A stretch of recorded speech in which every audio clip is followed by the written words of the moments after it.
What's the most random or effed up thing you've seen on the job? I worked in an inner city major hospital as an ED nurse for 12 years. I have so many stories I don't even know where to start. The accidents, illnesses, things people couldn't control should not be talked about, but the others, insanity. For a period of time in Houston there was a trend among certain members of an extreme segment of the gay community to have mummification parties. A man comes into the ED in a homemade body cast, head to toe, with openings for his nose, mouth, anus and genitals. The idea, I was told, was to force ejaculation through the use of a cattle prod, rectally, and to use the other openings as the participants wished, while the mummy was helpless to resist. This one group decided to use direct 220 V current from a dryer outlet, placing a metal rod into his rectum, and a clamp on his scrotum.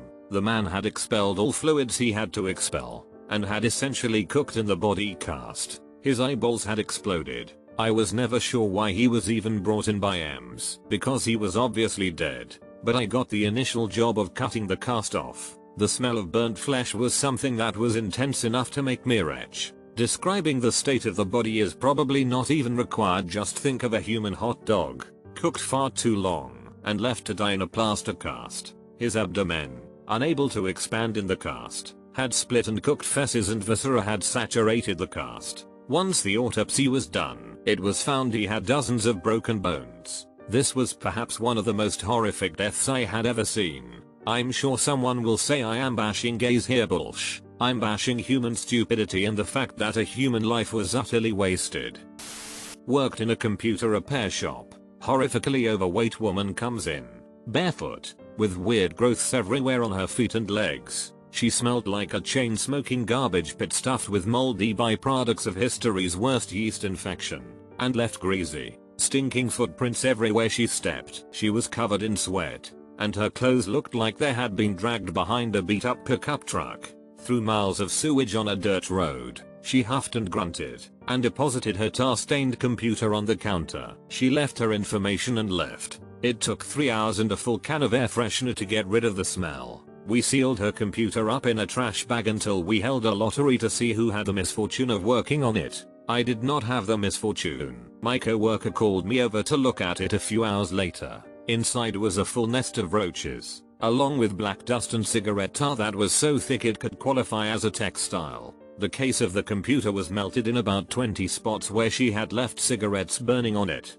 and they had burned down to the filter, charring a 1-stroke 4 or so inch thick black, melty lining to the plastic. The whole thing smelled like an EPA Superfund site. He'd on rubber gloves and a respirator. We did in drywall work sometimes, so we had them for safety reasons, and went to work. Once he got the computer up and running, he booted into Windows, her desktop background. Oh dear God. It was a self-nude in a house that looked like it was from a really bad episode of Hoarders. He threw up, and I nearly did. She came to pick up her computer. He had to take it out to her. I could see him trying his absolute best not to picture it, and failing. He carried her computer out to the car, which he described as being completely covered in brown stains and old fast food wrappers, and smelled like an ashtray's a-hole. Her effing car had roaches. He came in and threw up again. Now, I'm not the type to pass judgment on other people. Yes, I am. But seriously, F this type of person. Jesus Christ,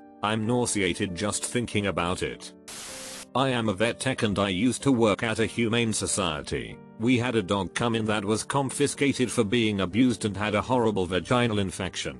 The dog was spayed so it wasn't pyometra. Uterine infection dogs get if not spayed, and we didn't have x-rays so we weren't 100% sure what was wrong with it. I took it to the emergency clinic to get it x-rayed and just about passed out when I saw the film. The shbag owners had shoved a vibrator up into the dog's vagina and just fine left it there. We don't know how long it had been there, but it took surgery and a lot of antibiotics to fix it. And wouldn't you know, this was the absolute nicest dog ever. I want to kill people that abuse their animals. And for people asking, the dog survived and she was adopted out to a really nice family. Shbag owners just got slapped with a huge fine as far as I know.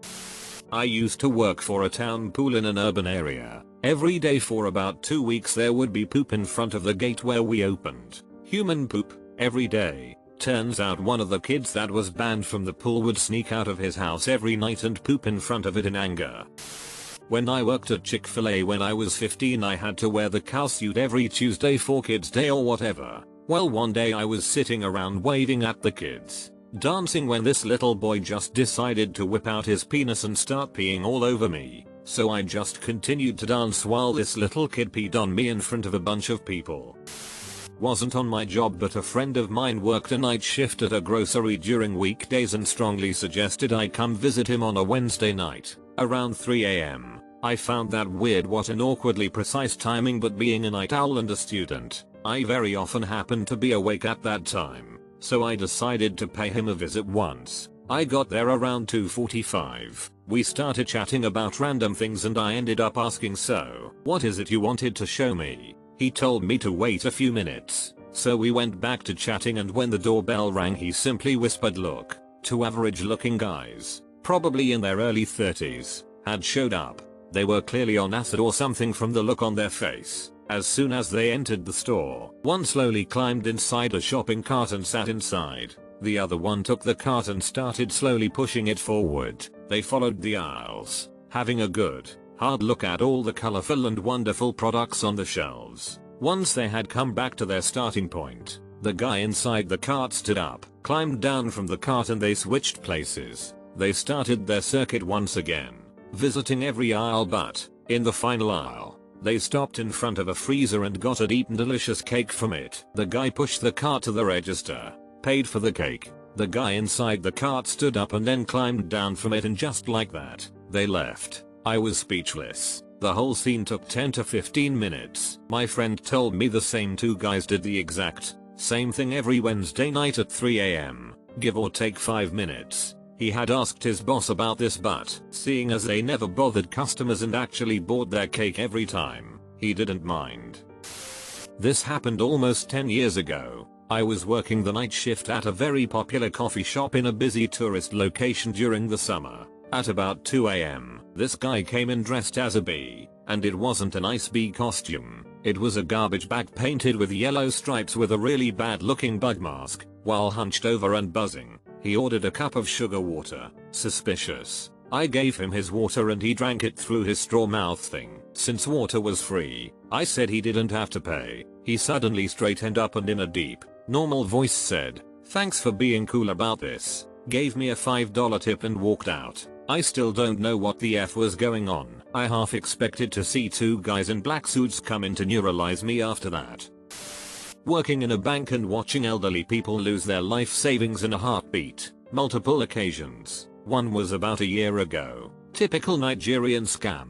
This one was particularly bad because the scammers went all in right away. Didn't even try to F them out of a few grand with a fake certified check. 85-year-old couple lost their entire savings, just shy of $100,000, and had no way of getting it back. They were convinced to keep their winnings a secret and refused to give the branch manager any details. In my opinion, he should have done more, but moot point. The worst is watching elderly people get cleaned out by their own children. Watching them set up joint accounts and durable power of attorney papers with their kids, who then rob them blind and move to a different state. The first one is a rare case, usually because someone notices a suspicious check or stops a wire transfer. The second happens all the time and there's nothing anyone can do about it. Once they are joint on an account or a POA, they can use whatever's there.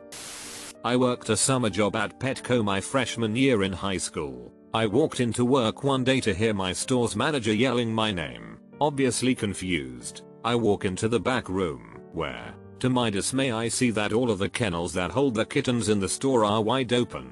Right about now is where I panic. I look around the back room, not having seen a single kitten yet. This thought terrifies me because those little things are worth a lot of money. Finally, I get into the storage room and open the door to see the most random thing I've ever encountered in my life. 40 kittens running around a 20-foot by 20-foot room, with my store manager sprawled across the floor yelling, "Tyler, help me, I messed up." It was the matinee hours during a very slow weekday while working at the movies. A rather overweight woman comes hobbling in with her husband. Actually no, a morbidly obese lady. Anyways, they go to see the movie Battleship. About halfway through, I see her exit the theater, walks as fast as her fat legs can move her straight to her car. My co-worker and I find this slightly precarious. We decide to exit and sneak around stealthily to watch what she was up to without her husband. Bad idea. She began disrobing, I kid you not. It was a struggle inside a car for a woman her size. Once completely naked, she gets out of the car, layers flapping and all. She proceeds to perform the effing rain dance. In the middle of the parking lot, my friend and I were petrified yet laughing our ass off. We ran back in without her noticing and got her husband, who was in the main area looking for his wife. We told him she was out there and all that we saw. His exact words were, "Oh dear God, not again." I worked in a factory making parts for a major car company. Actually, the company I worked for was contracted by a major company. Anyways, one day, a guy got his hand stuck in a machine that pushed tiny stoppers into the part that would stop fluid and whatnot. There was roughly 10,000 pounds of pressure pinning his hand in place. The place was so poorly ran that nobody knew how to get it open, and they had to call a guy to come open it. He was stuck in there so long, they had to get him a chair to sit down while he waited. Miraculously, his hand is fine now. Working in McDonald's, kid comes to counter saying she wanted to use the disabled toilet but door was locked and a man was lying down. Went to look, found a junkie out cold, blood everywhere, needle still in his arm and he wasn't breathing. Had to put him in the recovery position and hold his airway open for 15 minutes. Vile.